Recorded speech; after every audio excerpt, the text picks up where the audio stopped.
शनिवार को नेशनल लोक अदालत का आयोजन किया गया, जहां जिला न्यायालय में कुल 1200 से ज्यादा मामले आए, जिसमें से कई मामलों का निपटारा किया गया। वहीं कुटुंब न्यायालय में कुल 724 मामलों में से 155 मामलों का निपटारा किया गया। 23 मामलों में दंपति साथ गए। कुछ मामलों में प्रिंसिपल जज प्राणेश कुमार प्राण द्वारा पक्षकार और उनके अधिवक्ताओं की सहमति पर फोन पर भी सुनवाई की गई। जज प्राण ने बताया कि कुछ मामलों में पक्षकार न्यायालय में प्रस्तुत नहीं हो सके थे, जिस वजह से उनकी सहमति से फोन पर सुनवाई की गई। वहीं जिला न्यायालय में भी कई सिविल और क्रिमिनल मामलों का निपटारा हुआ। दिनेश कुमार पालीवाल, प्रधान जिला एवं सत्र न्यायाधीश अध्यक्ष, जिला विधिक सेवा प्राधिकरण इंदौर के मार्गदर्शन में शनिवार को नेशनल लोक अदालत का आयोजन किया गया। सचिव जिला विधिक सेवा प्राधिकरण इंदौर मनीष श्रीवास्तव के अनुसार जिला मुख्यालय में कुल 50 खंडपीठों का, अंबेडकर नगर तहसील के लिए 9 खंडपीठों का, सांवेर तहसील न्यायालय में 2 खंडपीठों का, दीपालपुर तहसील हेतु 4 खंडपीठों का एवं हातोद तहसील न्यायालय में 1 खंडपीठ का, इस तरह इंदौर शहर के लिए शनिवार को आयोजित नेशनल लोक अदालत के लिए कुल 66 खंडपीठों का गठन किया गया था। लोक अदालत में ऐसे राजीनामा योग्य प्रकरणों को रखा गया जिसमें पक्षकारों के बीच समझौते की संभावना थी। ऐसे पक्षकारों को लोक अदालत की खंडपीठ द्वारा समझाइश दी गई और समझाइश के फलस्वरूप पक्षकारों के मध्य राजीनामे की सहमति से पक्षकारों के मध्य तथा शर्तों के अनुसार राजीनामा लोक अदालत की गठित खंडपीठ द्वारा किया गया। ये आज की लोक अदालत कैसी रही? आज नेशनल लोक अदालत का आयोजन कुटुंब न्यायालय इंदौर में किया गया। कुटुंब न्यायालय इंदौर के लिए 4 खंडपीठ की व्यवस्था की गई थी और इस बार की लोक अदालत में चारों खंडपीठ ने कुल मिलाकर 155 मामले का, जिसमें सिविल और आपराधिक दोनों प्रकृति के मामले हैं, उसका निपटारा किया गया। 4 खंडपीठ के समक्ष लगभग 400 मामले सुनवाई हेतु रखे गए थे। इस बार की लोक अदालत की खासियत यह रही कि पिछले लोक अदालत जो कि जुलाई में आयोजित किया गया था, उसके मुकाबले इस बार लगभग दुगने प्रकरण का निराकरण किया गया है। एक और खासियत इस बार यह रही कि इस बार साथ साथ पक्षकारों के रहने के रूप में प्रकरण का निराकरण की संख्या बहुत अधिक थी। लगभग चारों खंडपीठ के समक्ष जो मामले पेश हुए, उसमें से लगभग 20-25 मामले ऐसे हैं जिसमें संहिता की धारा 125 के अंतर्गत एक बड़ा ही इंटरेस्टिंग मामला खंडपीठ के सामने आया।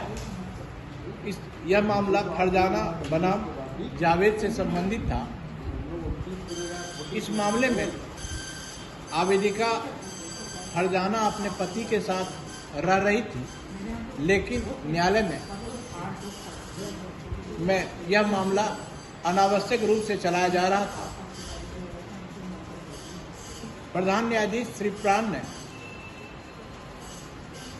आवेदिका के अधिवक्ता के मोबाइल से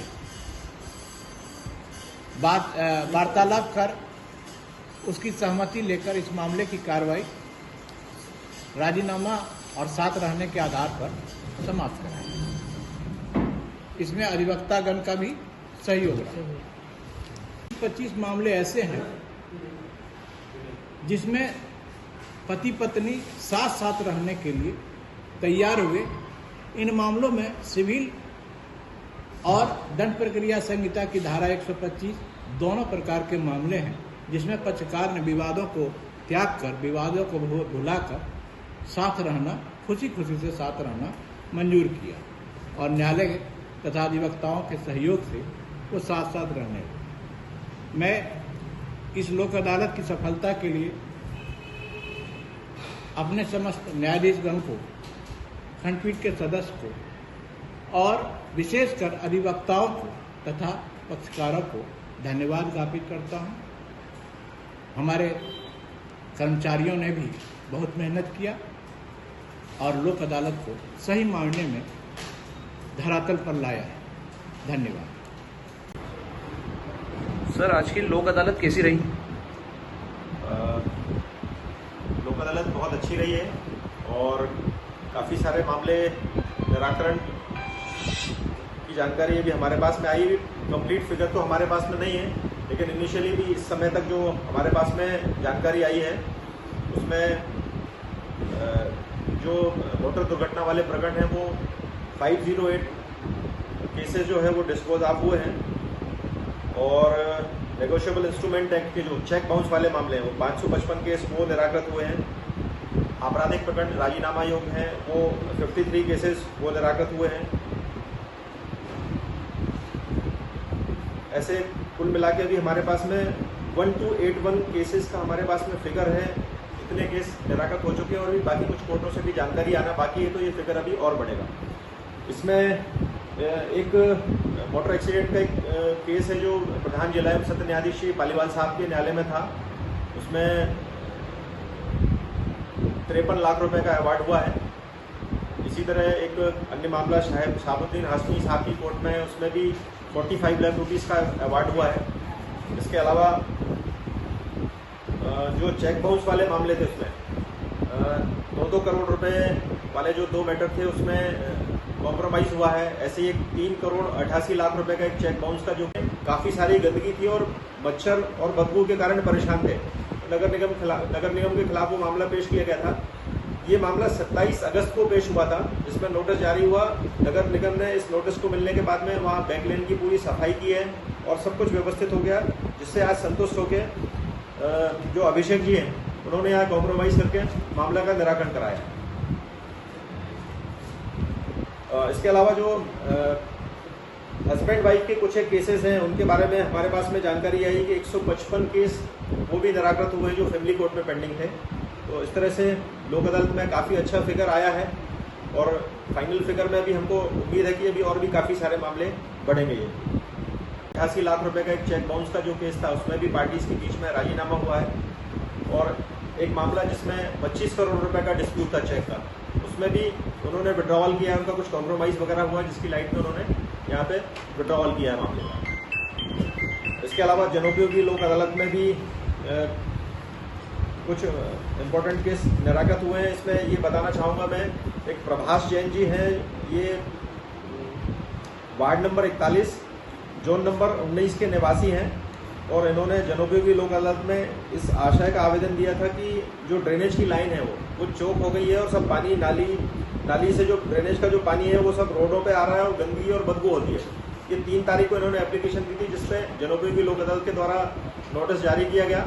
उसमें नगर निगम के द्वारा सुधार करा लिया गया। आज उसमें चूंकि कंप्लाइंस हो गया था, सेटिस्फेक्शन के आधार पर राजीनामा आज प्रकरण खत्म हुआ है। ऐसे एक अन्य प्रकरण अभिषेक जी ने, जो कि वार्ड नंबर 6 जोन नंबर 2 के निवासी हैं, उनका ये कहना था कि बैकलेन में काफ़ी सारी गंदगी थी और मच्छर और बदबू के कारण परेशान थे। नगर निगम के खिलाफ वो मामला पेश किया गया था। ये मामला 27 अगस्त को पेश हुआ था, जिसमें नोटिस जारी हुआ। नगर निगम ने इस नोटिस को मिलने के बाद में वहाँ बैकलेन की पूरी सफाई की है और सब कुछ व्यवस्थित हो गया, जिससे आज संतुष्ट होकर जो अभिषेक जी हैं उन्होंने यहाँ कॉम्प्रोमाइज़ करके मामला का निराकरण कराया। कैनन न्यूज के लिए इंदौर से कशिश टंकवाल की रिपोर्ट।